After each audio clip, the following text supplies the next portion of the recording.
Yeah, we're storming into 2026 as resilient as ever. And the way that you know this is probably, nay, definitely the most resilient college football show this side of, I don't know, pick a planet is there's no way I would show up after the picks that I laid out in the quarterfinal round if I wasn't resilient. This was a tough quarterfinal round for your guy here.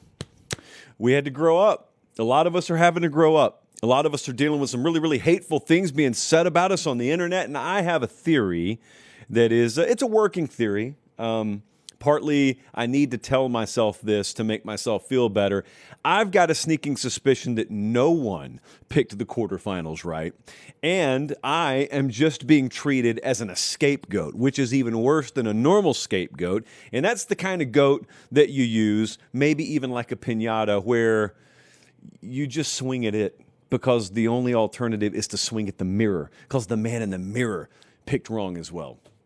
Again, this may not be true. I'm telling myself this to make myself feel better. We're jam-packed. We're high atop a lovely downtown Nashville, Tennessee. Look at that. Sunday, January 4th, the year of our Lord 2026.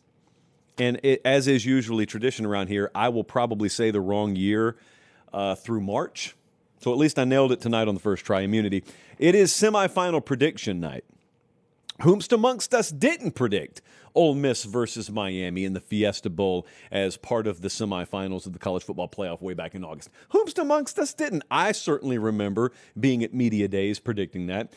The Pete Golding-led Ole Miss Rebels. Yes, absolutely I remember predicting that. So we'll talk about all that. Yeah, Oregon, Indiana, they play as well. Portal chaos. It was not a video game that I played growing up, but it is a very, very real thing that we're dealing with now. There are a lot of big names entering the portal. Even as we speak today, there have been big moves. Even as we speak, there are big moves going down. We're just trying to stay on top of it all. We are going to talk about a lot of that. We're going to talk about some viewer feedback that we've gotten, maybe some questions that I think a lot of you are asking, so I just picked some out of the pile. Folks are asking about the future of Alabama. Folks are asking about the future of Ohio State somehow. Folks are asking about Kirby and Georgia. Are they ever going to win another title? You know, like it's A-B in college football now. Either you win another title or you're trash. Bad news for Kirby. So, yeah, we got a loaded show. We're jam-packed, as we should be this time of year. They're watching us in beautiful Vestavia Hills, Alabama, Ashburn, Virginia, Salt Lake City, Utah, and Toccoa, Georgia. I can't think of any better way for you to start 2026 than by realizing you're not subscribed to the channel. That's not a great way to start. A great way to rectify that, okay? A resolution that you could have over and done with the first week of January is just subscribe to the channel because it's free and it doesn't cost you anything. The nature of free is it doesn't cost you anything, and it doesn't sign you up for anything, and it doesn't clutter your email inbox or your spam folder. It just helps us out. Put food on Director Bradley's table by subscribing to the channel. All right. We got a lot to talk about. Yes, I could lead with the portal. It would probably be smart for me to lead with the portal so that nothing changes between now and like 30 minutes from now. But against my better judgment, and because we already loaded it all into the system in there, we're going to talk about the semifinals. Yes, my friends. Oregon versus Indiana. Friday night, Atlanta, GA, 7:30 kickoff on ESPN. This is the Peach Bowl, and this is a rematch of something we saw in the regular season. We are fueled by Quick Trip. I'm going to be at this game. That's half of the spoilers that I'm going to give you tonight. We're going to be at this game. And the original jaw-dropper of 2025, I think, plays out again. I don't know how your mind processed this game the first time around, but this was the original jaw-dropper. This was the original outcome of the 2025 season that really made me go, what? It wasn't just that Indiana won. It was the manner in which they won. And they went on the road to Eugene to do it. Because remember, this is like the whole new world being sung about Indiana football. Prior to that game, all you had in your mind was Curt Cignetti has turned around Indiana football, but they ran into brick walls against Ohio State and Notre Dame to end the previous season. And then coming into this year, they're ranked pretty highly. They got Mendoza in the portal. Now they got to go on the road. You know, last year everyone said they had a soft schedule. This year will be different because Indiana's got to go against the big boys, and they got to go to Eugene, and they got to go to Autzen. And as it turns out, it was Oregon that had to play them, not the other way around. The burden was on Oregon, not on Indiana. And so from that point forward, everyone's mind changed about Indiana. And with good reason, Indiana went on to copy and paste that result several more times. So 30-20 the first time around. Now the field is neutral, and it's like a million miles away from Eugene, Oregon. The psychological dynamic here is worlds different because of what I just said. First time around, Oregon was like over a touchdown favorite. And also, you had the relative unknown. Well, Indiana's not an unknown anymore. Now, people are still baffled as to how they're doing what they're doing, which they shouldn't be, but they are. I'm not going to pretend like I had Indiana figured out. Hey, I picked them to lose the Rose Bowl, so I don't want to revisit that. But it's actually very, very straightforward as to what the blueprint is there. It's just hard to duplicate because the easy stuff to say is actually hard to do. If I could explain Indiana's DNA in one sentence, that they do the easy things to say and the hard things to do. So, Indiana, at this point in the year, as we dive into the game preview here, if you're trying to figure them out, they're kind of like a puzzle that's mostly constructed. It may be all the way put together. There may be no beating Indiana at this point. What I mean by that is, if you've ever put together a puzzle, and speaking as a former kid, I know our audience to all be former children.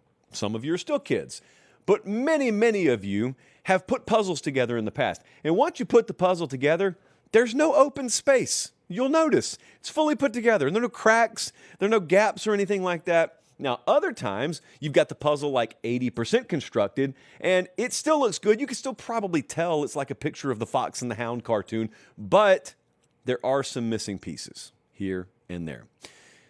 Maybe Indiana still has missing pieces. It's just really, really hard to see them. I'm not going to waste the time, but me and producer Jesse were looking at this laundry list of stats earlier today. And you're saying, all right, let's spot the flaw. Let's spot the flaw. Is it here? No. Is it there? No. No. No, it's just a bunch of no's.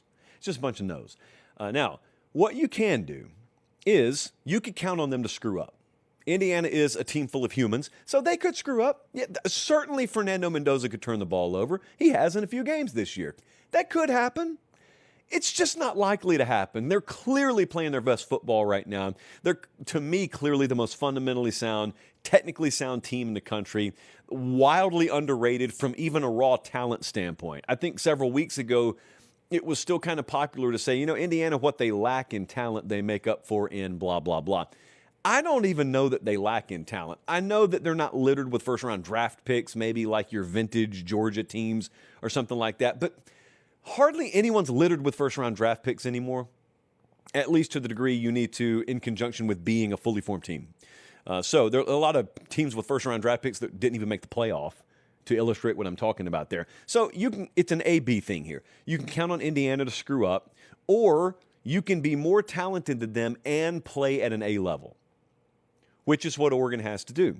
That's what Alabama needed to do. That's what Ohio State needed to do. A lot of teams needed to do that. They just didn't do either of those things. Here's the added benefit if you're Indiana and you come into this game. It's one thing for you to just play your A game, because that means you win. But you also are equipped with the knowledge that if someone gets you early on and someone makes you play from behind, you've got that Penn State game in your back pocket. You did that. It wasn't like Texas Tech. Like Texas Tech went wire to wire all year, except for the game where the quarterback was out. And so when someone finally put them in a trail mode, they couldn't answer. You've been put in trail mode. You had to play from behind. You had to do it on the road, and you did it. And for all the disrespect you may give Penn State played really high-level football that day. So that's the thing about Indiana. They kind of just sit there and they are themselves, and everyone else tries to change who they are to try and match Indiana, and they just sit there and kind of smile at you. It's tough. And the worst part is, after they beat you, they act like they expected to beat you. When the rest of the world thinks it's some kind of upset, they just act like they expected to beat you. It's really maddening. So I go back and I watch the Oregon-Texas Tech game again, because you're trying to take something from last game. All right, you can either look at the Oregon-Indiana game, or you could look at the Oregon-Texas Tech game, or both, and try to say, what about that will or won't work against Texas Tech?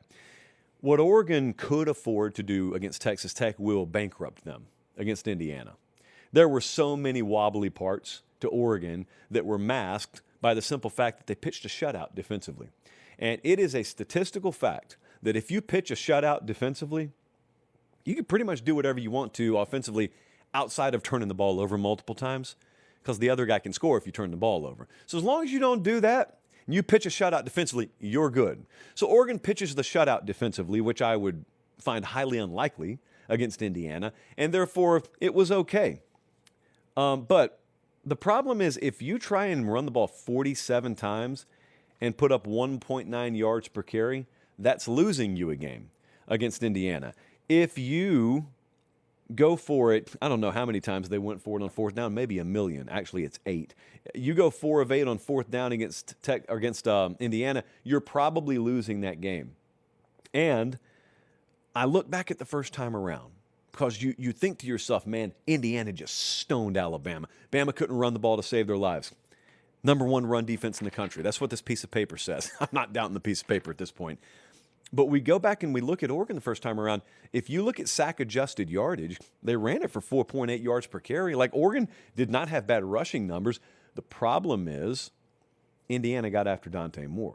So when you add in the sack-adjusted and you think about the fact that they were 3 of 14 on third down versus Indiana, and 5 of those were 3rd and 9+, and their average third down distance to gain was 3rd and 6.5. That's where Bryant Haynes, defensive coordinator, future Broyles Award winner in my opinion, that's where he just gets after you and causes nightmares to become real life, and that's not an area you want to be. So, the fundamental key here for Oregon, which I think they can do, is run the ball more successfully than other people have. You're not going to have like a field day running the ball. Candidly, I thought they were going to have more success against Texas Tech. I thought they were going to have way more success running the ball against Texas Tech than they did, which is why, even though I picked Oregon to win and cover, I didn't feel great about it, because the reasons why I thought Oregon would win were not the reasons they won. They've got to run the ball more successfully here against Texas Tech or against Indiana, and they got to get themselves in really, really third manageable situations, because they didn't last time. And that's where turnovers start to happen, and that's where that pass rush gets after Dante Moore, and that's where his head starts swimming, and we can't have that. So the other thing about that is, it seems almost inevitable that a series of third down and then series of fourth downs will be presented to Oregon offensively again in this game. Now, if you go back a couple of years, I remember being up in Seattle at the Oregon-Washington game first time around, and there were some big fourth down calls, and they went against Oregon. Oregon lost the game. Dan Lanning got criticized, but Lanning never really divorced himself from that attitude. I've sat in team meetings. I have watched Oregon go over situationals the night before games, and I have listened to Dan Lanning share his message of the way he sees his team, of the way he sees games. There's no flinching about the overall philosophy. If it works out in a game or doesn't, that's football. It is a calculated risk, but it is a risk. But there is no looking back at the last game and saying, oh, man, we went 4 of 8, so we're going to fundamentally alter how we view fourth downs. You got here by trusting your philosophy. You're not going to abandon it, I don't think. But when you look back at the Texas Tech game and you look at the fact that you had drives end on the Texas Tech 25, the Texas Tech 2, the Texas Tech 32, and the Texas Tech 46 because you couldn't move the chains on fourth down, knowing full well the situations Indiana's about to put you in, knowing full well Indiana put enough pressure in DeBoer's head where he went for it deep inside his own territory. Kirby just did the same because of the pressure that Trinidad Chambliss put on them. I don't know how Dan Lanning's handling fourth down here. I think I know, but I don't know. But if you're Indiana, you definitely make them pay to find out. It's a huge inflection point. I think it's going to be the inflection point here is Oregon's success on third, fourth down, and the decision-making on third and fourth down. I know that sounds like a very Oregon-centric way of looking at it, but that is the way I see this game because I see Indiana just being Indiana. Indiana's, kind of like the constant here, and then teams revolve around them. I don't think I've ever paid this much respect to a team in my life, but it's literally the way I look at them right now. And teams revolve around them, meaning Indiana's just kind of a constant. They just do what they do every week, and then you got a different set of approaches that revolve around them which is an insult if that ends up being what Oregon has to do, because Oregon's best should be able to beat anyone. But that's the way I see it. One of the tests of that theory is, how does Dan Lanning handle fourth down? The staff edge has to go to Indiana here. I don't necessarily say that because of just the head-to-head comparison. It's not even a Dan Lanning versus Curt Cignetti thing. It's that I'm going to say something here. I can't prove it. I readily admit I can't prove it. I have spoken to nobody about this. You'll never convince me that with all the staff churn and turnover happening at Oregon, that there wasn't some residual effect to how much offensive inefficiency there was in that game against Texas Tech. Part of that inefficiency is you're facing a really good team, and you're facing a really good defensive front. But you've got an offensive coordinator, and for that matter, a defensive coordinator, but I'm talking offense here because they pitched a shutout, so this point is moot when it comes to Tosh Lupoy. Will Stein is the new head coach at Kentucky, and it's impossible for him to pour 100% of his attention and his effort into Orange Bowl prep when he is taking a new job. And they've got the portal opening 2 days ago. And I don't know how to quantify the impact it had. I just think it had an impact. Indiana's not dealing with that, is my point. Indiana staff is rock solid already and fully together. And to my knowledge, they're not really losing much of anyone. And Oregon can't say that. That's why the staff edge goes to Indiana. Not to mention, everything Curt Cignetti has touched has turned to platinum so far this year. But I do think that from the Oregon perspective, it's a mistake to focus on Indiana, because I still think at your core, you have to believe the best version of you is good enough to beat Indiana. But most teams have fallen into the latter category this year. Most teams have looked, partly because they needed to, and they've said, I don't know if the best version of us is good enough to beat Indiana. We probably need to be 120% of ourselves, or we probably need this to go right or that go to right. We probably need to be +1, +2 turnovers. Oregon has no business thinking like that. Oregon's fastball is good enough to force a swing and miss by Indiana. The issue with that, as it relates to picking this game, is it means Dante Moore needs to go off here. It means Dante Moore needs to have a really great game. Now, that doesn't mean throwing for 350.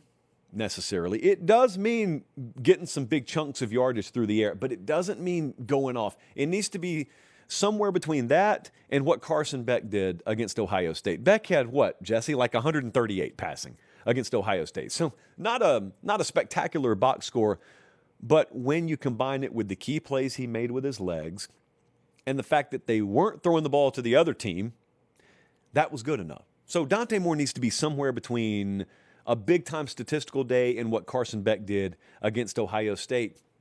It's a big if. When you're facing this defense in this kind of pressure situation, and you got to admit, or you got to at least leave room for the idea that Indiana may have surged and may have improved since the last time you played them, you've got to bank on the fact that you're going to get their best. It's a lot to ask. Let's take a look at what the model thinks. The FanDuel number right now is Indiana -4.5. Model is a little shorter, and that's Indiana -3. I'm just going to be honest with you. I think the model is wrong on Indiana. Shocker. Fundamental reason. This model has been built off as any predictive-based modeling in college football would be built off of, and that is ingesting talent ratings. Indiana's just flat out underrated. It's been an underrated roster all year. I think it's underrated here. Model sees a big gap in overall raw talent level between Oregon and Indiana. The answer to this is not to throw the model out. The answer is try to identify the exceptions to the rule. The general rule still works. Indiana is an exception to the rule.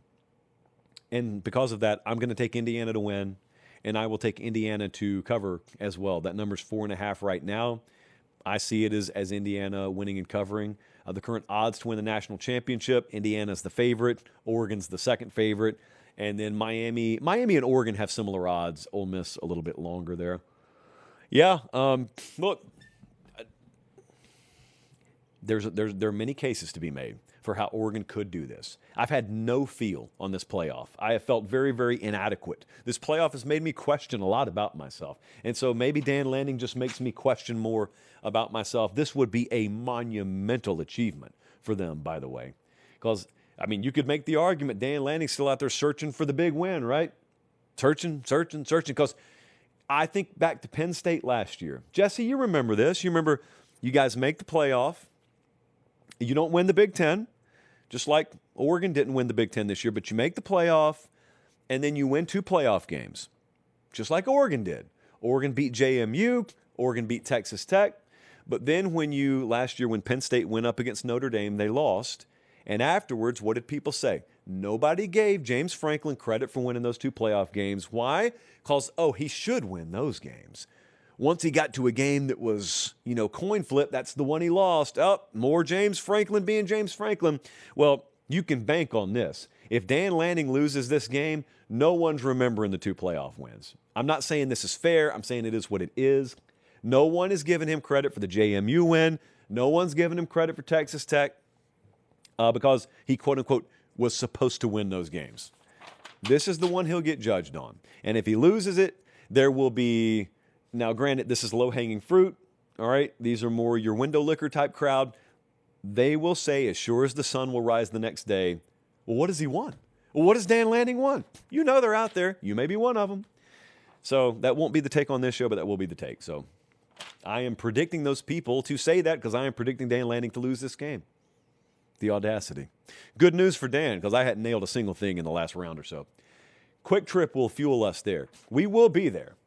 So, did you see Signetti and McAfee have a moment, Jesse? Did you see McAfee's just bowed up at him, and Signetti looks over like Hannibal Lecter, heart rate never above 80, gives him the finger guns, and then just goes and disembowels Alabama.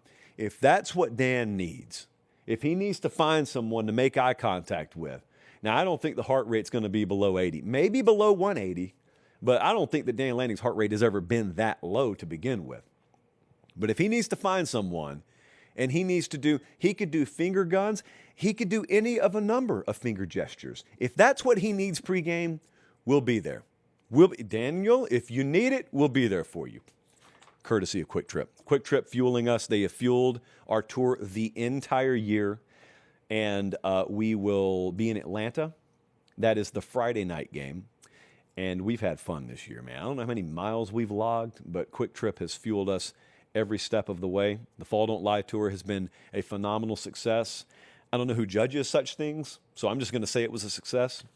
And we will be in the Peach Bowl, and that's in Mercedes-Benz Stadium in my home state of Georgia. But that's not all, because the night before, we will be in Glendale, Arizona at the Fiesta Bowl, and guess who's playing there? Miami and Ole Miss. We are guaranteed, ladies and gentlemen, to have a first-time national championship winning head coach. And we are still like 16 days away from the national title game. But we already know, because all 4 of these guys are going to be, Jesse, they would be playing for a national title for the first time, right? I'm not missing anything. I think they would all be playing for it. And certainly they would be winning one for the first time. So, a lot of miles that we're going to log later this week. Thankfully, Quick Trip is there every step of the way. With that in mind, let's just roll right into it. Ole Miss, Miami, Thursday night, 7:30 Eastern kick, ESPN. It's the Fiesta Bowl. It is part 1 of the semifinal matchups. It's kind of like the Cannot Bowl. If you really think about it, I don't know how many times the college football public will have looked at this matchup and said can't. Certainly when the playoffs started. When you found out Lane was leaving, maybe even if you knew Lane was staying, but especially when you knew he was leaving, anyone and everyone said, Ole Miss can't win this thing. And I've listened to people say Mario Cristobal can't at Miami since he got there. And now one of them is guaranteed to go play for a national championship. And we get to be there for it all. Also, you know what really makes me nervous about this is we got a fireball that's loose right now in Trinidad Chambliss. You don't know. Like, I equated it the other night to a runaway hose pipe where, you've had that thing pinched and then all of a sudden you let it go and the hose pipe's just going all over the place, wildly, water going all over. And you hope that after a couple of seconds, the water pressure lessens and then it's just a normal flow coming out and you can pick it up and it's fine. You don't know how much water pressure's built up. I have no idea how long that the hose is just going to fly all over the place. And it really makes you nervous because that's hard to predict. Actually, it's impossible to predict. And so the way my mind works is I always think in terms of future documentaries. There will certainly be a documentary, maybe multiple documentaries, made about this Ole Miss team. What I'm trying to figure out in the moment is how will the documentary 10 years down the road about the Ole Miss 2025 season be talking about this game? Because we could be talking about it, with revisionist history goggles on, saying, oh, man, yeah, people just knew. Once Trinidad Chambliss and Ole Miss beat Georgia, they knew, man, there was no stopping them. And they went and beat Miami, and they won the national title. People could be saying that. Or people could be saying, no one thought that this team could do anything. And wouldn't you know it, they went down to the Sugar Bowl, them against the world, backs against the wall. They beat Kirby Smart in Georgia. What a year it was. And they don't even mention the Fiesta Bowl because they get run out of the building. I don't know how the documentary is going to go because it hasn't been made yet. So can Ole Miss function without a running game? That's my question. I thought that they ran the ball very admirably against Georgia. Miami's got the number 5 run defense in the country. At this point, there probably were not 5 run defenses playing at a higher level than Miami. They held Ohio State to 24 carries for 45 yards. They held A&M 35 carries, 89 yards. Miami also has been excellent against mobile quarterbacks all year. Now, with Trinidad Chambliss, he's not a guy, even at his best, that you're going to count on to run for like 80 yards. What he is doing is he is buying time and improvising and making off-platform throws and out-of-structure throws. But Kewan Lacey, 22 carries for about 100 yards and 2 touchdowns against Georgia. That was a big deal, really big deal. At least kept Georgia honest. I don't know that number is going to be there against Miami. Doesn't mean you can't beat them, but I don't know that number is going to be there, which just means there is all the more workload on Trinidad Chambliss' shoulders. I kind of think if this game is played in structure, just a term I use, you could call it whatever you want to, like a typical game. If it's played in structure, Miami probably wins the thing by 2 scores. By that, I mean, if you just let their offensive line lean on you all day and they eat and it's 5.5 yards per carry, edge Miami, then they're going to completely choke the game away in a good way for Miami. And their defensive line will get after you. This is another game where Miami's got a 2-way edge on the line of scrimmage. Y'all can put it in your hype video if you want to. I don't care. It was true against Ohio State. It will be true against Ole Miss. And if they are somehow able to keep Trinidad Chambliss somewhat contained in the pocket, you count on the fact that he's not going to be able to just pick you apart with his arm. Again, if he does, you tip your cap. But the way he killed Georgia with his arm was running all over the place and then utilizing his arm. So if you take the first part of that away, you just count on the fact that the second part's not going to happen. That would be a game played in structure. If the game is played in structure, that's how I think it would go edge Miami, which means there's very little incentive for Pete Golding and his team to allow the game to be played in structure. There's a lot about the way that team's playing right now that is completely impossible to predict. The way the Georgia game went the other night, the way that Deshaun Watson played for Clemson, the way Johnny Manziel played for Texas A&M, there were moments in games. I would even say, I'm not comparing this player to these players, but from a pure elemental standpoint, there have been moments in Diego Pavia's career where there are things he does, there are things all those guys do that are completely out of the realm of, in some cases, believability, but absolutely out of the realm of predictability. And you look at it and you just say, I don't even know. They are players that make you throw your hands up at a rate that hardly any other player has made you throw your hands up. And it just matters how the plays turn out. The entire outcome of the game depends on how those plays turn out. That was the way that the Ole Miss-Georgia game was. I grew up in Georgia, so I got a ton of Georgia buddies who had like 50 different gripes about the game. And I looked at it and I said, guys, you just got beat by a transcendent quarterback performance. Talk about Mike Bobo all you want to. Mike Bobo's game, if Trinidad Chambliss is held somewhat in check, would have been good enough to win. It just, you were on the wrong side of a historic performance. And if that happens again, Ole Miss will win the game again. There's really nothing you can do. There are only so many things the rules allow you to do. Like, you can't go put the guy in a sleeper hold. You don't get to drop kick him. You don't, it's football. You can get violent. Miami's as violent as any team in the country, but there are limits to what you're allowed to do. So, again, Miami running the ball. I'm going to give you a little blueprint here for Ole Miss. It sounds like they're a 2-touchdown underdog. They're not. I'm talking about a game playing in structure versus out of structure. Miami running the football. They're going to be effective in this game doing it. I don't see any way, just based on laws of physics, that Miami doesn't have a good day running the ball. 28 carries for 175 against A&M. That was a top 40 run defense. They had 37 carries for 153 against Ohio State. That was a top 10 run defense. Ole Miss has got a run defense in the 60s. So Miami's going to have success here. Now, that sounds great, and it is great. Okay, I don't try to overthink the room on this. The one thing I will say, there is a trapdoor aspect here for Miami. Here's what it would look like. There could be a game that unfolds here where you feel great, you feel like you're dominating, the stat sheet says you're dominating, and somehow the scoreboard still doesn't look as comfortable as you want it to. And the way it would probably go from a script standpoint is you get after Trinidad Chambliss early, he's shaky early, so you weather the early storm, sort of settle into the game, it starts the way you want it to, and then you realize we could just choke this game to death. And we slow it to a snail's pace, and we play the most caveman, brutal form of football that we can because they can't withstand it, and you're doing it. And you're leaning on them, and you're moving the chains. 1st and 10, 2nd and 5, 3rd and 1, rinse, repeat. But you just leave some points on the board or some points on the field. You settle for a 3 instead of a 7. Maybe you put the ball on the ground. Maybe you don't convert a 4th down. And so you're dominating the stat sheet. But you look up, and it's still a one-possession game.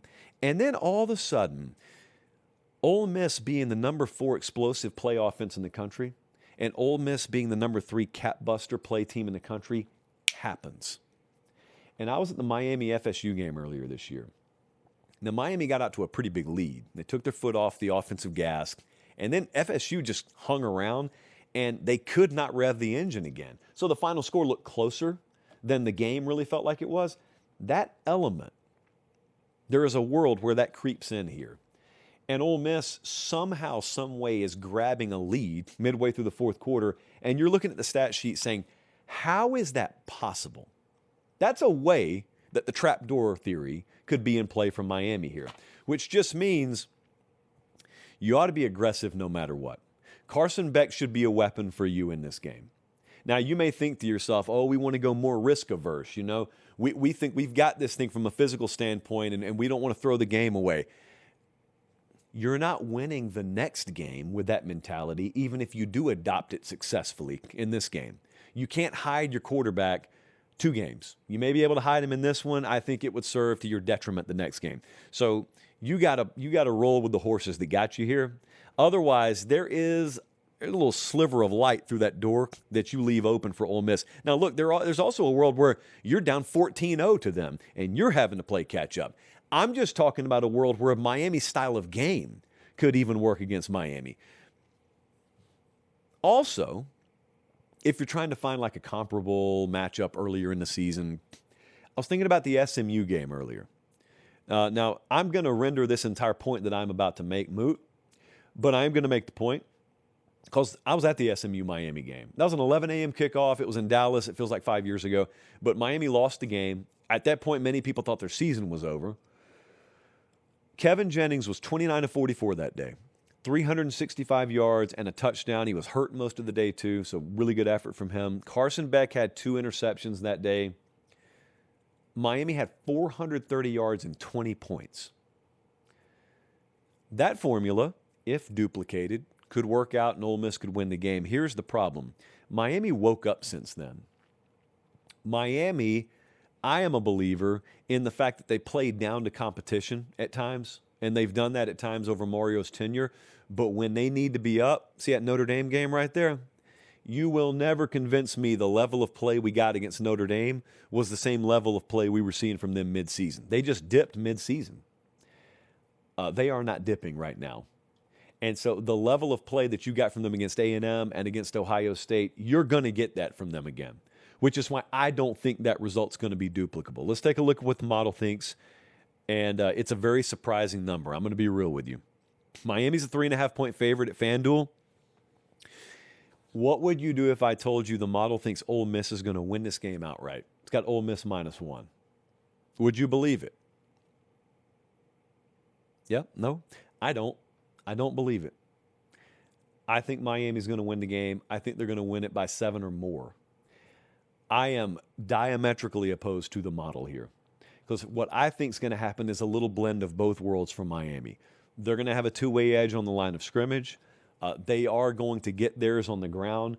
Carson Beck is going to have a good decision-making type game. It could be a really hard-hitting game. But I also don't think that Trinidad Chambliss, and I just got to go on basic instinct here, I don't think you're going to have a copy-paste of the magic we saw last game. If we do, and that's the way they win this game, just like I said about Georgia, you just tip your cap to them. I think that stuff's really transcendent. I mean, I think that's generational type stuff for a school. And to get 2 of those performances in a row, I will be proven wrong by it happening rather than expecting it to happen. So I'm going to take Miami to win. I'm going to take Miami to cover. If you're going to either of these games, or if you're just going to a concert because your team's season has ended and you can't bear to watch it, whatever the case may be, you will need a ticket. If they're not going to credential you for this stuff, you will need a ticket or tickets if you are not a loner. And look, people go to movies alone all the time. Why not go to a football game alone? But if you want to go, if you need that social element, you want to take friends, you need tickets, go to SeatGeek, not just because they are my preferred vendor, because I'm going to get you a discount. So you go there. Again, this works for any event, not just football. Go to checkout. Right before you check out, in that little promo code box, enter PATE10, P-A-T-E-10. Why? Well, it's going to get you 10% off your order of anything $200 or less. And anything $200 or more, I'm going to get you $20 off. Can't get it to you for free. I'm told that that's not a good business model for SeatGeek. However, they will get you a discount as long as you put Pate10 in there. A lot of you have taken advantage of that during the playoff season. Many more, no doubt, will this time around. The portal is on fire. The transfer portal has gone insane. Like if you're a college football player, there's like a 1 in 3 chance you're in the portal right now. Once I'm commissioner, we'll get a hold of this thing, but I'm not commissioner yet, so it's a free-for-all. There are heavy-hitting names. You got to be following Pete Nakos on Twitter. More on that in a second. But Cam Coleman, #1 player in the portal right now, wide receiver from Auburn. I got to be real with you. I heard Texas A&M with Cam Coleman like weeks and weeks and weeks ago, so they're still being mentioned. Texas is being mentioned. Isaac Brown is the #1 tailback in the portal, and from Louisville. Texas is being mentioned there, and you've seen some attrition. Like you've seen guys leaving Texas. A lot of times you'll see positions being vacated in advance of a guy from the portal joining that roster, and it kind of works the opposite way it should work, but that's the way the portal spins. That's the way the portal turns, if you will. Chaz Coleman, Penn State kid, really good player, #5 overall player in the portal, an edge guy. Got an LSU visit, according to Brother Nakos. Oklahoma State pulled something off. And it shouldn't be a surprise because Eric Morris was the head coach at North Texas. He took the Oklahoma State job.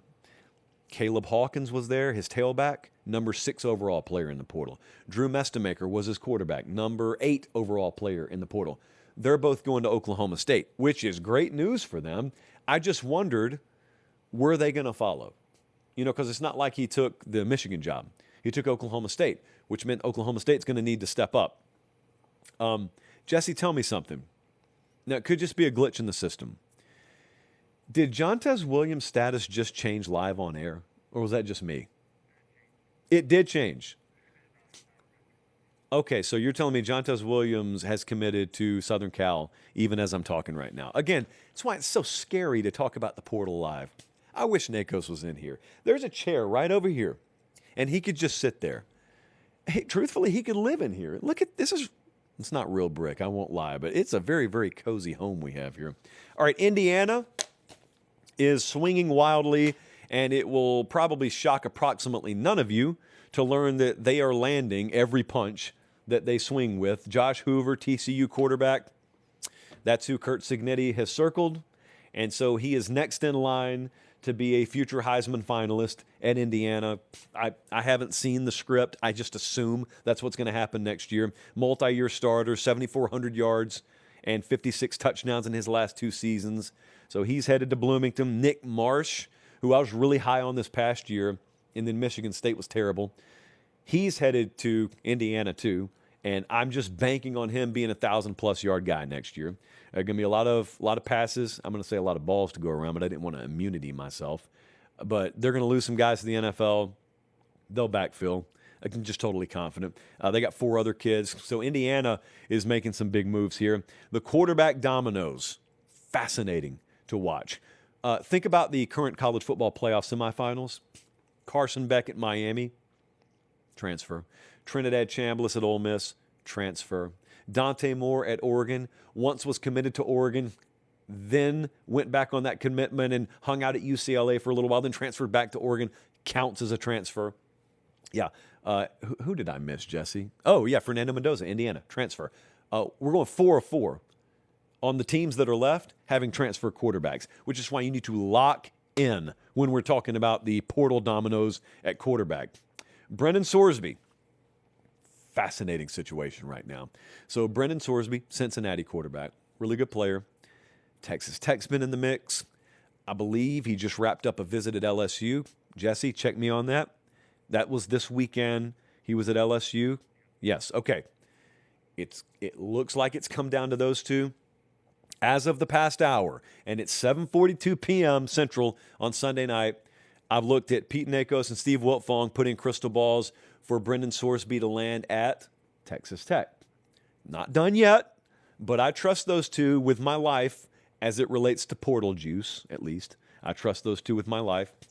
Sam Leavitt, Arizona State, looks like he's scheduled to visit to LSU, so again, maybe Lane ends up with one or the other. Maybe that's the situation we're looking at here. I told you Josh Hoover is going to Indiana. Mestamaker's headed to Oklahoma State. All right, Kenny Minchie, who was the backup at Notre Dame, he's headed to Nebraska. Cutter Boley, who was at Kentucky, that's who's headed to Arizona State to take over for Sam Leavitt. You got to flashcard this stuff. You just got to flashcard it. I don't know what else to tell you. Lincoln Kienholz, who was the backup to Julian Sayin at Ohio State, headed to Louisville. This is great news for him because Jeff Brom has failed approximately never to develop a quarterback. So he's in good hands there. Now, the names still remaining, big names. DJ Lagway visited Florida State. Yeah, that's the hot rumor. Byron Brown from USF, still looking at Auburn until further notice with him. Deuce Knight, who was at Auburn, is in the portal. Don't know with him yet. Ethan Grunkmeyer was at Penn State, obviously. And I think Virginia Tech would make sense. Those are the hoofbeats we hear when we put our ear to the portal streets right now. Dylan Raiola is still in the portal. So, again, remember, like Miami's going to be a player in this market. Just teams like that are going to be players in this market. So, I mean, there's some big hammers that are still yet to be swung in the quarterback sort of portal pool over here. Penn State has imported Iowa State. It's the best way I could explain it. Penn State has now taken Rocco Becht, who was the quarterback at Iowa State. They've taken his backup. They've taken Marcus Neal, the safety. They've taken Jesse, they took 2 tight ends, right? Yeah, they took Brahmer, they took Burkle, so they took a couple of tight ends. They took RB1, they took wide receiver 1, they took 3 offensive linemen, they took 2 linebackers. I detest that this is how college football works at the moment, but it's the way it works at the moment. And that is when you take a head coach, part of the thinking behind hiring the head coach is who he can bring with him. And in Matt Campbell's case, it was basically whoever he wants from Iowa State. So that's what's happening there. There's been some movement at Alabama today, too. And a lot of them did not surprise me. Multiple offensive linemen have gone in the portal. Formby went in the portal. He started a lot for them this year. Olaus Alinen went in the portal.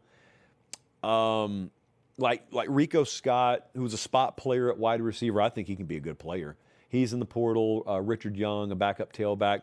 But Keon Keeley, who came on big time for them at the back half of the season as a pass rusher, he entered the portal. And I think Alabama may work to keep Keon Keeley. A lot of these other guys is kind of a mutual parting of ways.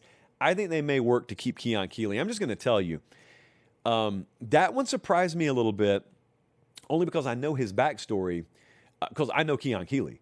And so that's a kid who came in as a 5-star, head was swimming for a couple of years, and there was really sort of a come-to-Jesus moment between he and that staff, and he proved with what he was willing to give up this past cycle that he badly wanted to be at Alabama.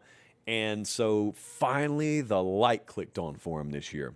And obviously guys who look like him that can get after the quarterback are very few and far between. So of course there was going to be a huge market for him, and maybe he's testing that market. Maybe he does leave.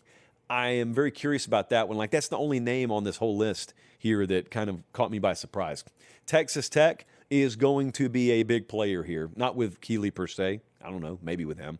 But Texas Tech has a lot of additions already.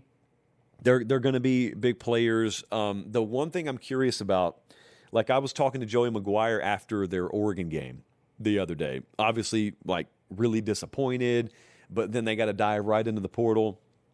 And, like, he's not seeking my advice as to how he builds his roster. But the one thing that I just think about Texas Tech, and the one thing I told him is, it was a great year, but you were limited at quarterback. Okay, so maybe they're going to answer that with Brendan Sorsby. Again, we're waiting for official word there, but that would be a big upgrade at quarterback. But it felt like with Texas Tech, there was a giant glob of peanut butter that was put on the bread, defensive line basically, but they just spread it out nearly enough. Like, they had tons of difference makers along the defensive front, but there weren't difference makers like all over the roster. And I think just it's a live and learn type situation to where you apply the lessons you learned this year, and now maybe you spread those resources out over that toast a little bit more. Trust me, with the resources they have, or with the peanut butter they have to spread at Texas Tech, you can spread it as far as you want to, and it'll still be plenty deep enough. You won't have to have some sparse, like toast is even showing right here. We didn't even have enough peanut butter to spread. No barren toast at Texas Tech. But that's not the biggest news. That's not the biggest portal news. The biggest portal news is friend of the program, Shannon Terry, who gave me my shot. Back in 2019, I got a call from Shannon Terry, who at the time was running 24/7 Sports. He called me cold. He offered me a job. I took the job. I came to Nashville in January of 2020. And he gave me a studio. He gave me resources and believed in us. So we're forever in debt to Shannon. The only thing that's changed now is Shannon Terry runs On3. I am sitting in his building right now. His office is like 20 feet away, I would say. He's not here tonight. Not a Sunday night guy. But Shannon Terry's done very well for himself financially, obviously. And so he got a little loose with the Twitter fingers the other day. And he takes to Twitter and he says, if you guys get Portal Pete, a.k.a. Pete Nakos, to 100,000 Twitter followers by the end of the day, Friday, January 9th, I'll give him a huge raise. Now, look, it's not hard, or it's not easy, rather, to gain basically 9,000 followers. Pete needed 9,000. He was at 91.7, so he needed 8,300. That's tough, but not impossible. And so myself and many other people out there mobilized however many armies we could mobilize, and wouldn't you know it, young Peter is sitting here with like 105,000 followers as we speak. So it took him one day, less than one day. And so tomorrow morning, apparently we won't be here, but young Pete's going to walk in the door here and get a huge raise. Basically what's occurred here is, from reporting on kids chasing the bag, Pete Nakos may have secured a bigger bag than any of the kids chasing the bag. And that's what America's really all about if you think about it. So hats off to Pete. I don't even know how big the raise is. I trust that it's substantial. And frankly, it better be substantial. We hold truth to power on this show. Let's continue. Speaking of which, boy, what an opportune time to drop that line. Brian from Destin, Florida. After watching that Rose Bowl splattering, how can anyone think Kalen DeBoer is getting Alabama back to where Saban had it? Well, I don't know, Brian. I don't know how anyone could expect Kalen DeBoer to get Alabama back to where Nick Saban had it, because he's not going to. I would say it's a waste of time to think that he was. I would say it's a waste of time for Kalen DeBoer to focus on getting Alabama back to where Nick Saban was. Because I would suggest to you that had Nick Saban stuck around at Alabama, he wasn't getting Alabama back to where Nick Saban had it a decade prior. And that's Nick literal Saban.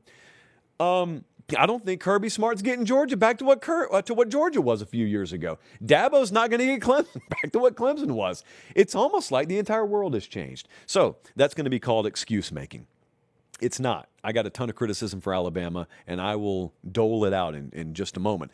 Mario Cristobal is the one you guys need to listen to on this. Mario Cristobal, I remember being down there for like spring practice 3 years ago, and I was sitting in his office, and someone had asked him for the umpteenth time about getting the U back. When are you going to get the U back? And he answered the question diplomatically. And then when he wasn't on camera, I didn't ask him. Someone asked him. And when he wasn't on camera, he just let loose. And he said, I'm so tired of people asking me, when is the U going to be back? And he looked at me dead in the eye and said, the U is never going to be back. Because they're asking for something to reemerge that's impossible to reemerge. That was another generation. That was another time in college football that's come and gone. It's impossible to replicate what we did here in the late 80s, early 90s. I'm not focused on bringing the U back. I'm focused on building what the U will be. That's what he said. And then 3 years later, wouldn't you know it, they're playing for a shot at the national championship later this week. That is exactly how Kalen DeBoer should be thinking at Alabama. It's not, how do we get Bama back to the way Saban had it? You're not going to. So you can waste your time. You can have all the expectations in the world. You could pay a guy $10 million, $15 million. You could pay him $15 billion. They're not going to be what Saban was. Saban could leave the game day set, come back to Tuscaloosa, and he would never in a million years recreate what he created. They'd be good, but they wouldn't be insurmountably deep. Their twos wouldn't be better than your ones because their twos would be playing for you, because that's how college football works now. So, having said that, I think Alabama will be fine under Kalen DeBoer. I haven't changed my mind on that. Maybe some people have. That's fine. Certainly, after a 38-3 drubbing in a playoff game, that's the time to change your mind, or that's the time that you would expect people to change their mind. So, I think Alabama will be fine. I'm basing all that on expecting Kalen DeBoer to address what are major, glaring, obvious issues. I do storm chasing a lot. So in storm chasing, we have something called STP. We have significant tornado parameters. And you need a certain combination of those things to be in place. And there's a very, very fine line between having a big tornado outbreak and just nothing happens that day. It's a total bust from a forecasting perspective. And when the day is a total bust, you can get fooled into thinking, oh, those forecasters have no clue what they're talking about. No, they do. It's just a very fine line, and they're very, very volatile ingredients, and you could have 4 of them in place, but then the 5th one is lacking, and the other 4 don't matter, and football teams are kind of the same way, because there's a lot of good about this Alabama team. I thought there was a lot of progress made with this Alabama team this year. But when you can't run the football, and when you lack toughness to go head-to-head with teams that are playoff caliber, those have to be non-negotiables. And that's something I fully expect him to address. And I expect him to address it twofold. Number one, top-down, questioning the mental approach that program takes. And number two, addressing staffing issues. Because I think there's some really good people in that building, and there are probably some other people that don't belong in that building. And there are no perfect staffs out there, Indiana notwithstanding at the moment, but it's up to the head man to address that. I'm basing my belief that Alabama's going to be better down the road on the concept that he will address that. I mean, I'm very, very confident that you'll see staff moves there in the not-too-distant future. And then the third thing I would ask, and this is a big problem, but it's one that you can't really answer externally, so I'm just asking it open-endedly. Anyone want to circle to me the alpha leaders on that Alabama team this year? Who would that have been? Who would that have been? You know them in the past, like your Jonathan Allens in the past, guys like that. Who was that on this team? Who is that out of the players who may return? Who is that? Because you guys know at Alabama or at Georgia or at Texas, any of these big-time programs, on your good teams, when I ask you that question, 2 or 3 names just rattled off. I don't know that you just rattle off names with this Alabama team. So, again, that sounds like excuse making. It's not. It's kind of doing a postmortem on the team. I thought they'd win the Rose Bowl. So certainly I swung and missed. So certainly I'm looking at that thing with a magnifying glass. But those are 3 things that I think he would address. It's just a non-negotiable. You've got to be able to run the ball. It's a non-negotiable. Anywhere, much less at Alabama. You've got to have toughness. I've seen a lot of people questioning strength and conditioning there. You don't know what you're talking about. I'm just telling you, you don't. There are 5 million layers to that and 5 million variables and moving parts. And there's some words that scientifically you've never pronounced in your life. And my point is, I think the strength and conditioning component paired with the mental component, paired with the developmental component, and then paired with the coaching component, all of those things have to work together in unison. If they're not, it doesn't matter if you have the strongest team in college football, nor does it matter if you have the fastest team in college football. They're going to get put on skates and made to look sharp and soft if they don't have the execution and the toughness and the proper development and coaching. But you can't know all of those things. So the layperson's eye turns on a game, and you watch Alabama not having punch at the line of scrimmage, and you watch them not being able to fire off the ball, offensive line. You watch them not being able to stand up against the run like you want them to, any of a number of things. And the first thing you think about is, strength and conditioning. You have no clue. You have no idea that that's the culprit there. Major lesson to be learned from Indiana. This is one more thing I'll say about them.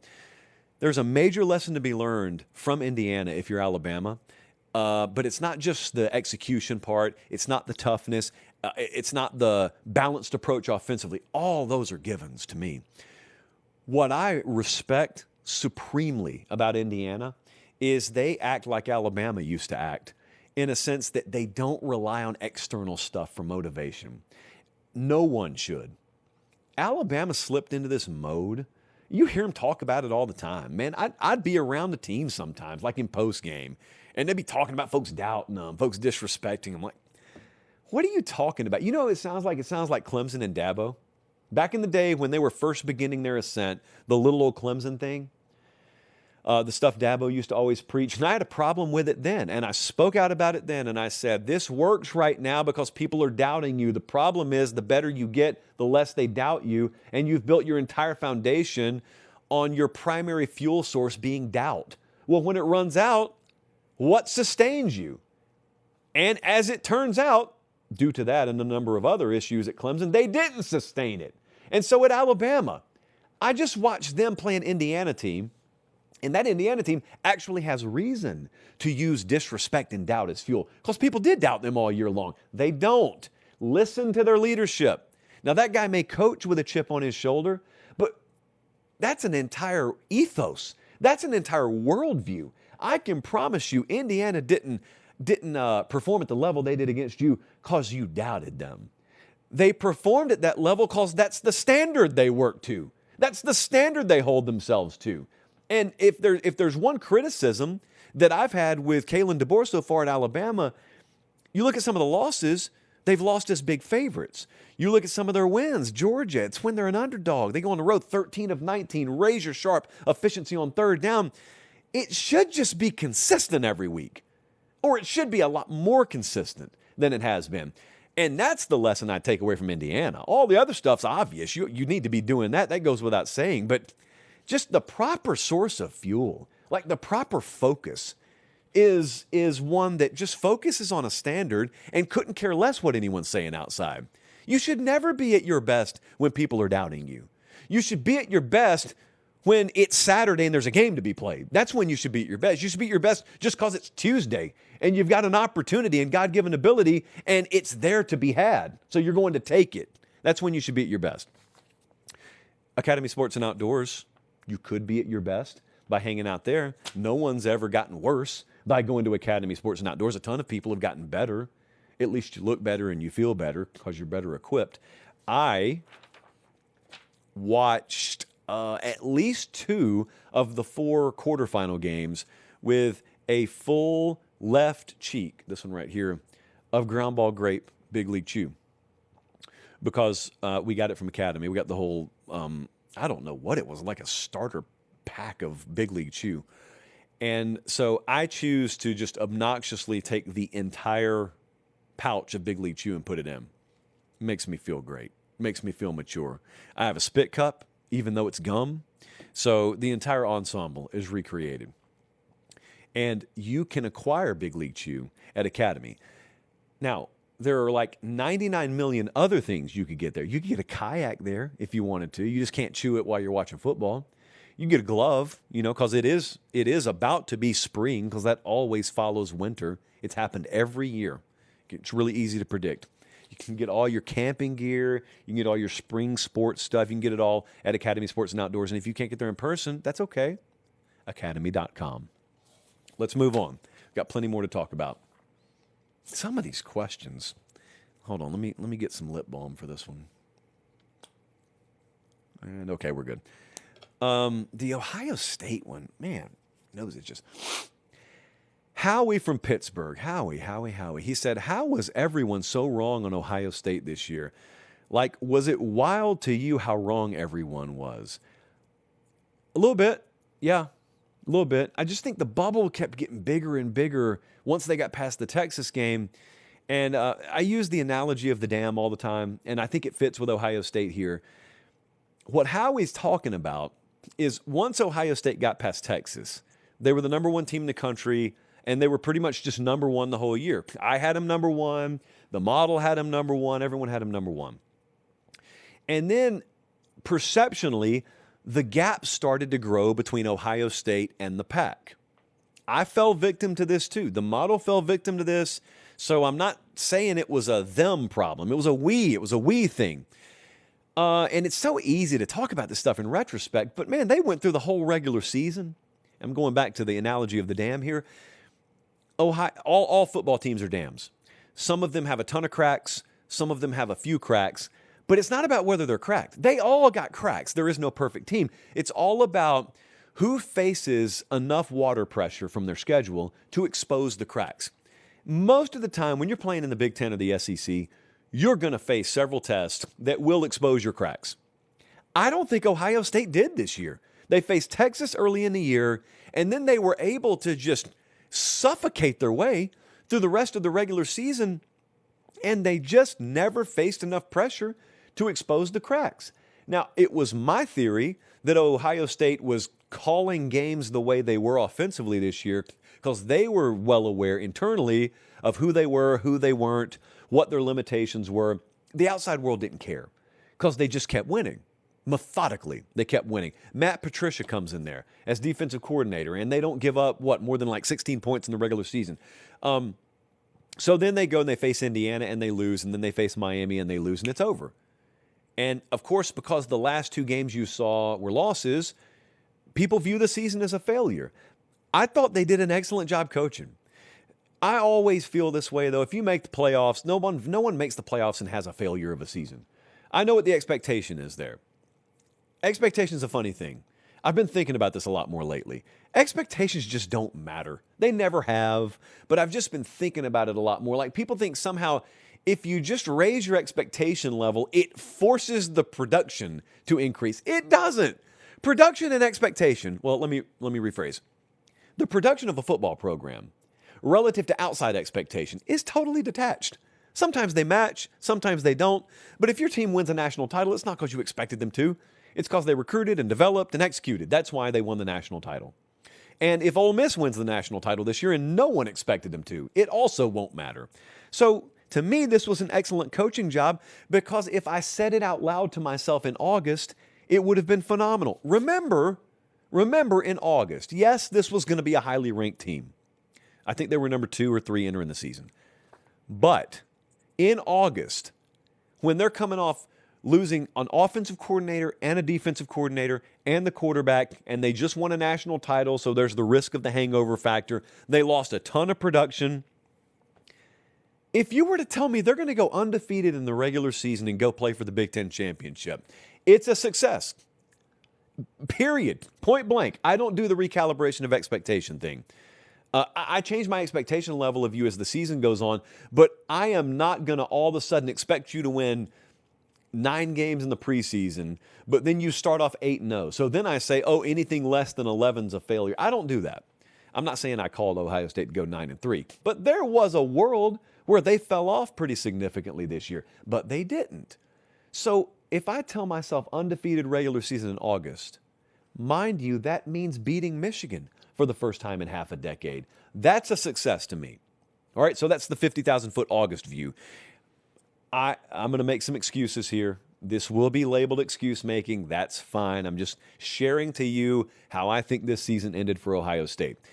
I think the Michigan game 1,000% impacted the Indiana game. All right, part one of the problem was Indiana's extremely good, so they're hard to beat. And that's even if Ohio State plays them off a bye. But then compounding matters for Ohio State was they were way more banged up as a team coming out of the Michigan game than they led on. And number two, the Brian Hartline stuff had to detrimentally impact them. Hartline, and you've got the distraction of Hartline taking the USF job, and that's like in the middle of that week, if I remember correctly. I just think that mattered. And then, again, to just circle back around to the first point, Indiana's really good. So you had to get back up after that Michigan game, and they weren't ready for it. I don't know how else to put it, but I do think that played a part.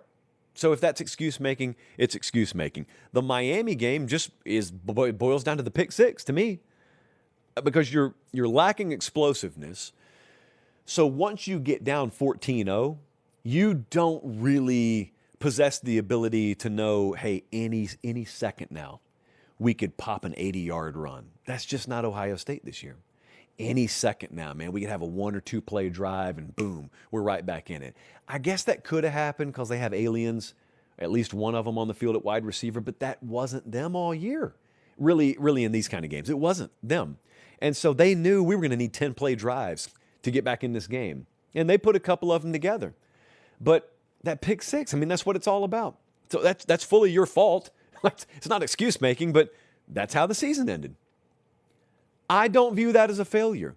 I do think, to go back to the spirit of the question, yes, the bubble kept getting bigger despite the fact that they weren't really being tested. And I dealt with it on this show. Like, the mere mention of the possibility of Miami beating Ohio State drew some of the most hateful comments we've ever gotten. And those people consequently have disappeared.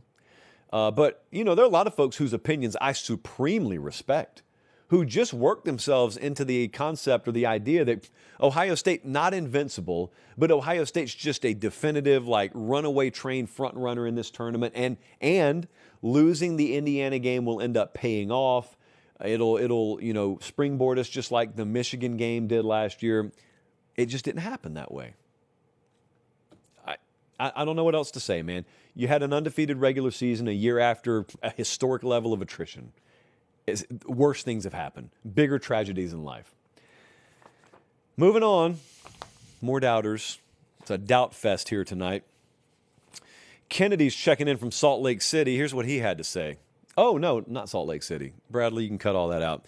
Kennedy's checking in from Lake City, South Carolina, and he said, I know bold prediction season is over, but I got a fun one. Kirby Smart never wins another national title. Thoughts? He may not. He may not. Now, I'm going to have to assume some things here. I'm assuming Kennedy is saying this in a very, very pejorative, negative, gleeful manner, because I don't take him to be a Georgia fan. Kirby may not win another national title. I think he's the best head coach in college football right now. So it sounds kind of like an oxymoron. It's not. It's just possible that the best in the game currently, well, it's possible I'm wrong that he's the best. But even if I'm right that he is the best, yeah, it's possible that he won 2 of them back-to-back years, and that's it. Dabo did. That's what Dabo Swinney did. He won a couple, and then I don't think Dabo will ever win another national title. What does that mean? It means he's one of the best to ever do it, and he's a Hall of Famer. That's what it means for Dabo Swinney. Kirby Smart, if he never wins another national title, will be one of the best to ever do it, and he'll be a Hall of Famer, and he will have totally redefined what Georgia football is. So that's worst case scenario, I guess. The playoff is a crapshoot. So Georgia made the playoff this year. Total crapshoot. They could have won the thing, or they could have been eliminated in their first game, which they were. And neither was like a total shock. Neither would have been a total shock. I don't think that's the skill. The skill is not in winning it. Yes, there is skill in winning a national title, but there's a lot of luck that's going to go into that. The skill as a head coach is in having your program within reaching distance every year. And Kirby Smart has continued to do that. And I think Kirby Smart will continue to do that. And as long as he does that, he's one of the very best that there is doing it. It is extremely hard to beat them. Think about the effort it takes to beat Georgia, how hard it is to cut the head off the snake. You saw Ole Miss do it the other night. How many times have you ever seen a quarterback performance like that? A handful? And so, yeah, it's true that they're struggling to a certain degree at Georgia with the new realities of college football. You can't stack a roster the way you used to. But here's the thing. Once that started happening to Nick Saban, he just retired. His career was done. I mean, it's etched in stone, greatest of all time. But Saban was also in his early 70s. Kirby's not. So he could retire today, for all I know. He's going to retire tomorrow and rides off into the sunset and he's good. Probably not, though. So, like, that wasn't in the cards for Kirby. Kirby had to deal with the new reality. I'd say they're dealing with it a whole lot better than Dabo is at Clemson, and it sounds like I'm taking shots there. I'm not. I just view two of those careers running kind of sort of parallel a little bit. And one of them still has his program within swinging distance, within reach of the national championship every year, and the other one doesn't. So if he doesn't win another one, or if he wins 3 more, I don't really think that much different about him as a head coach. I will also say about this year's Georgia team, I thought they did another really good job. Left a lot to be desired at the end. I know that. But the offensive line on that team was a wreck at times this year, and yet they still resurrected their ground game. The pass rush emerged. I think that defensive staff did a heck of a job of continuing to just squeeze the sponge. And you thought that you had gotten all the water out of it early in the year, and then they squeezed harder, and they got a few more drops out of it. And that pass rush came on late in the year. And I didn't know that that was going to be there. And it was there. They actually hit on portal wide receiver to the degree that if they didn't have Branch, what would they have had? Now, you may have lacked the downfield consistent threat. I think that's more tied to the quarterback position and what you do and don't have there than it was that you just didn't have any capable receivers. Let me tell you this. I know a lot of people around this league. The league expected Georgia to be down this year. Down. Historically down by Georgia standards, if you're picking up what I'm putting down. And what they do, they won the SEC again. In my opinion, Georgia has won the SEC in back-to-back years in what I would consider very off-the-pace Georgia teams. Now, it may be that I haven't properly recalibrated my prism on Georgia, and I'm still thinking about that 2021 team, and the reality is no Georgia team's ever going to look like that. I get that. I mean, even using the new landscape and using that as the barometer, I don't think these past 2 Georgia teams were like remarkably special, and they've won the league back-to-back years. Now, is that an indictment on the SEC partly? Yes, it is, but that's not their fault. And it ain't Georgia's fault. And so they've still been the best of the league 2 years in a row, and that surprises me. Or it doesn't surprise me at all. It just kind of, it makes me back away from the table when a lot of people are criticizing what Georgia is and isn't right now. I don't know. I mean, I may be too nice to them. As for the teams that are remaining in the playoff, you can go to FanDuel right now, and you've got Miami and Ole Miss there. You got Indiana, Oregon there. College football playoff profit booster there. You'll see it right when you go to the college football tab. You'll see the profit boost. I mean, it's got a nice, shiny lightning bolt there. It's really easy to see. So profit boost on all the college football playoff games. I have I went 1-1 on the prop bets that I liked last week. I loved Oregon over on the rushing yards, and that busted. I loved Miami over on the rushing yards, and that we killed it on that. So I'm gonna take a nice healthy look at the prop market later this week. May have some to hand out. Let's finish with this question about Lane. I'm not going to do it. Maybe if you guys stay tuned in once the season ends, it pays to stay tuned in to the show because I tell a lot of stories that I have time to share once the season is over. And this dude texted me something the other day, Lane Kiffin. It made me rethink life. If we have Lane on the speaker series in the spring, if we go down there, I will reveal the text down there. It's not something you should sit on the edge of your seat for, like it's not going to change your life, but it will make you sit back. It made me sit back and question my life. Coming from Lane Kiffin, it made me question my life. Okay, James hit us up from Tupelo, Mississippi. He said, did Lane Kiffin just throw his best chance to ever win a national championship down the drain? James, I will answer the question, but you need to agree to something with me. We have to be adults here. We cannot answer this with a childlike lens on this segment. We have to be adults. Do you agree? Does everyone agree? I'm taking your silence to be a yes. Okay. We've got to separate this into two parts. Part one, there's the decision that Lane Kiffin made to leave Ole Miss and go to LSU.